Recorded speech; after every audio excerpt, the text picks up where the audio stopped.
Olá pessoal, vamos dar início à nossa aula de resolução de questões da banca COSEAC. Separei algumas questões aqui que abordam tanto temas de provas da licenciatura como temas de provas do bacharelado, mas principalmente com foco em questões relacionadas à saúde, né? Então, vamos dar uma olhada aqui nas questões que eu separei. Primeira questão.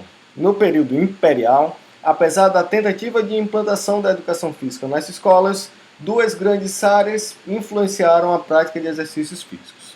Essas duas tendências marcaram historicamente a evolução da educação física brasileira.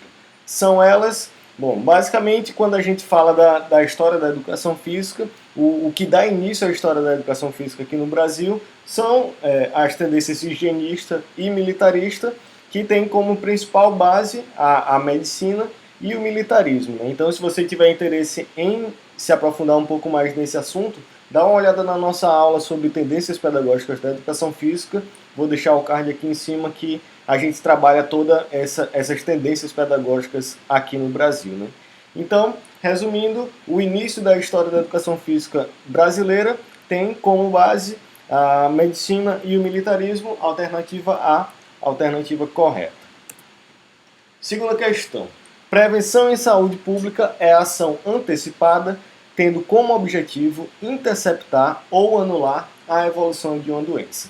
As medidas preventivas são aplicadas em três níveis. A prevenção secundária tem como objetivo, pronto, então, em relação à prevenção em saúde, os três níveis são a prevenção primária, secundária e terciária. Na prevenção primária, o ideal é que a gente tente evitar que a doença se instale no indivíduo. A prevenção secundária, a partir do momento que a doença já está instalada, a gente tenta ter o diagnóstico mais precoce possível para ter o tratamento mais eficaz. E na prevenção terciária já está acontecendo a reabilitação, né? Então, é um momento em que a doença já está instalada há um certo tempo e as ações estão voltadas mais para a reabilitação. Então, quando a gente fala de prevenção secundária, a alternativa é o que resume de fato o que acontece, né? O diagnóstico precoce e tratamento correto o mais cedo possível.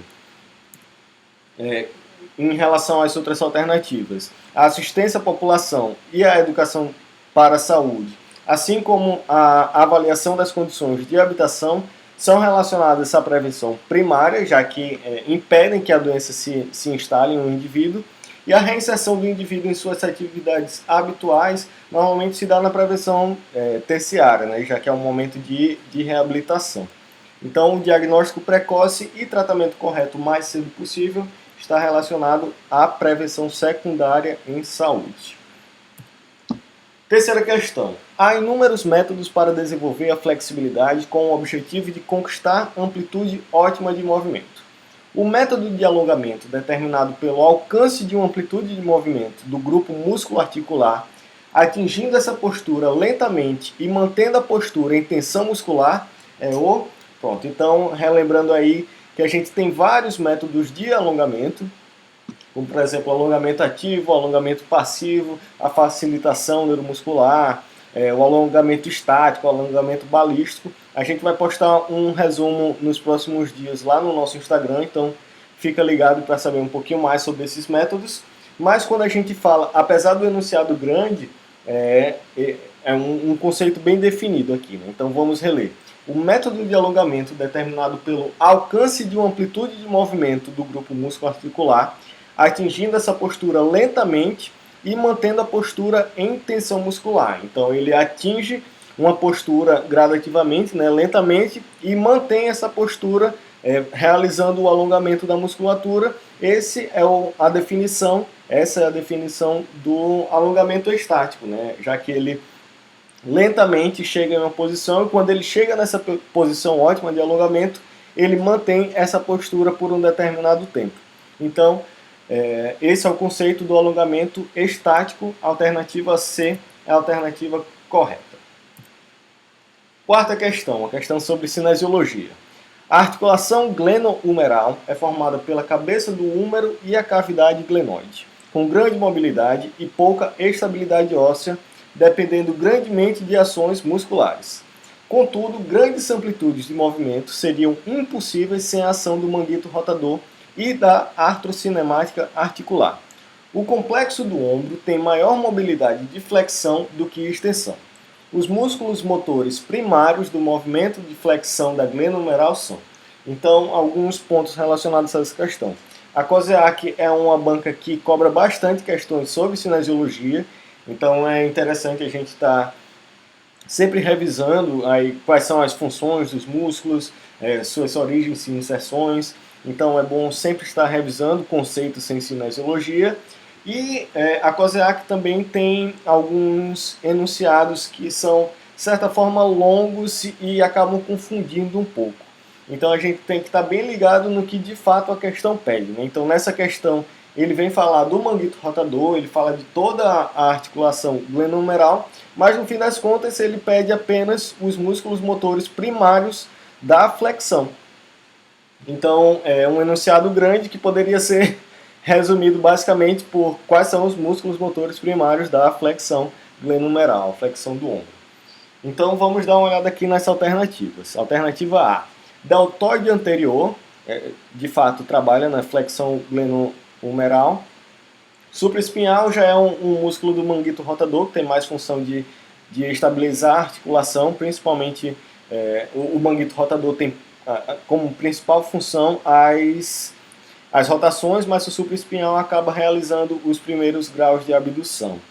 E latíssimo do dorso, que é também conhecido como grande dorsal, ele tem mais função na extensão do que na flexão, né? Então ele realiza também a adução do ombro, a rotação interna e a extensão ao invés da flexão. Então, na alternativa que falar sobre o latíssimo do dorso, a gente já pode eliminar. Alternativa B, redondo maior, tem basicamente as funções do grande dorsal, a gente já poderia eliminar essa questão. Infraespinhal tem a função de rotação externa, assim como o redondo menor. Alternativa C, deltóide anterior, realiza de fato a flexão. Peitoral maior, porção clavicular, também realiza a flexão. E o coracobraquial também realiza flexão. Alternativa C já é a correta. Alternativa D, coracobraquial realiza flexão. Latíssimo do dorso, a gente já poderia eliminar essa alternativa. Alternativa E, redondo maior, como realiza basicamente as mesmas funções do latíssimo do dorso, a gente também já poderia eliminar essa alternativa. Então, de fato, a alternativa C é a correta. Em relação aos músculos motores primários da flexão glenohumeral, deltoide anterior, peitoral maior, a porção clavicular e o coracobraquial, alternativa C, correta. Quinta e última questão, uma questão sobre hormônios. Se você tiver interesse em se aprofundar um pouco mais sobre esse tema, a gente tem uma aula específica sobre hormônios no módulo 1 do nosso curso online. Dá uma olhada aqui no link da descrição desse vídeo para ter mais informações. Vamos lá. O hormônio do crescimento, o GH, é essencial para o crescimento e desenvolvimento normal, estimulando a síntese proteica e o crescimento ósseo, além de auxiliar na mobilização de gordura e na manutenção da glicose sanguínea. O GH é secretado pela seguinte glândula endócrina. Então, quando a gente fala do GH, a gente fala da glândula hipófise, né? mais especificamente a adenohipófise. Eu achei interessante que recentemente eu postei essa questão lá no nosso Instagram e uma pessoa, não lembro quem foi agora, deu uma dica que eu achei sensacional, que quando a gente fala do GH, para saber qual é a glândula que secreta o GH, a gente vê pela siglazinha, né? GH seria glândula hipófise. Então, é uma dica que acaba servindo aí. A gente pode causar uma certa confusão, talvez com o hipotálamo, mas lembrando aí de GH e glândula hipófise já resolve. Então, a alternativa D é a correta dessa quinta questão. E por hoje finalizamos essa aula de resolução de questões da banca COSEAC. Se você tiver interesse em mais materiais como esse, pode acompanhar a gente pelo nosso Instagram, @concurso Sedefísica. A gente sempre posta questões comentadas, alguns resumos. Aqui no nosso YouTube, toda segunda-feira tem aula de resolução de questões, algumas aulas de temas recorrentes também. Se você quiser entrar em contato com a gente, pode ser pelo nosso e-mail conc.edefisica@gmail.com E se quiser mais materiais de preparação específica para concursos de educação física, a gente tem tanto e-books como curso online com videoaulas e você encontra mais informações no link da descrição desse vídeo. Então é isso, se puder se inscrever aqui no nosso canal ajuda bastante o nosso trabalho. Muito obrigado e até a próxima.